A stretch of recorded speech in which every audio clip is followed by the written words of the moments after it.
आखिरकार 2 महीने की जानलेवा गर्मी झेलने के बाद उत्तर प्रदेश के लोगों को अब राहत जरूर मिली है।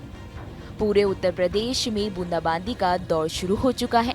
बारिश के साथ साथ ठंडी हवाएं चल रही हैं, जिसकी वजह से तापमान में भारी गिरावट दर्ज की गई है। साथ ही आपको बता दें 30 से 40 किलोमीटर प्रति घंटे की रफ्तार से हवाएं चलने की वजह से हीट वेव का कहर भी कम हो गया है। सबसे बड़ी बात यह है कि पूरे उत्तर प्रदेश के तापमान में 5 डिग्री सेल्सियस की गिरावट हुई है। अब पूरे उत्तर प्रदेश का अधिकतम तापमान जहां 40 डिग्री सेल्सियस पर पहुंच चुका है, तो वहीं न्यूनतम तापमान भी 29 से 30 डिग्री सेल्सियस पर बना हुआ है। मौसम सुहावना होने की वजह से एक बार फिर सड़कों पर लोग नजर आ रहे हैं। लखनऊ मौसम केंद्र की ओर से दी गई जानकारी के मुताबिक 22 जून यानी कल शनिवार से प्रदेश में प्री मानसून की बारिश होने की संभावना है और साथ ही 25 जून तक मानसून प्रदेश में दस्तक दे सकता है। इसी के साथ इस बार अच्छी बारिश होने के पूर्वानुमान भी जताए गए हैं। लखनऊ मौसम केंद्र की ओर से दी गई जानकारी के मुताबिक लखनऊ, हरदोई, कानपुर शहर, लखीमपुर खीरी, गोरखपुर, फतेहपुर, बांदा, सुल्तानपुर, गाजीपुर और साथ ही बस्ती में आज से बादलों की आवाजाही लगी रहेगी। अधिकतम तापमान 40 डिग्री सेल्सियस के बीच रहेगा और जबकि न्यूनतम तापमान 29 से 30 डिग्री सेल्सियस के बीच रहने का पूर्वानुमान जताया गया है। वहीं आपको बता दें आईएमडी ने राष्ट्रीय राजधानी दिल्ली में शनिवार और रविवार को बादल छाए रहने की संभावना जताई है, जिससे दिल्ली वासियों को भीषण गर्मी से थोड़ी राहत जरूर मिलेगी।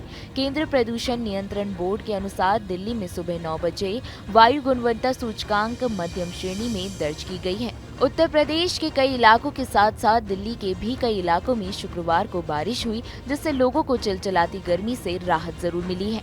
इससे पहले बुधवार को भी राहत की बरसात हुई थी।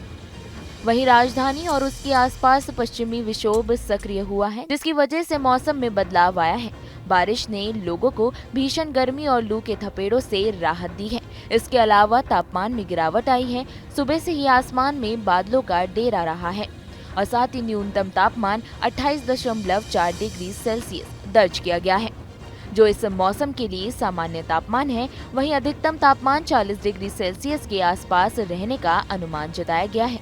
भीषण गर्मी के चलते लोगों को न सिर्फ परेशानी हो रही थी, बल्कि साथ ही गर्म लू से लोगों की जान भी जा रही थी। दिल्ली में राम मनोहर लोहिया और सफदरजंग जैसे अस्पतालों में संदिग्ध रूप से गर्मी की वजह से बीमार हुए कम से कम 45 लोगों की मौत हो गई है। अधिकारियों ने गुरुवार को ये जानकारी साझा की है। दिल्ली में बीते कुछ दिनों से भीषण गर्मी पड़ रही है। हालांकि गुरुवार को सुबह हल्की बारिश होने से शहरवासियों को कुछ राहत जरूर मिली है। दिल्ली के अस्पतालों में भीषण गर्मी की वजह से बीमार लोगों की संख्या काफी बढ़ गई है।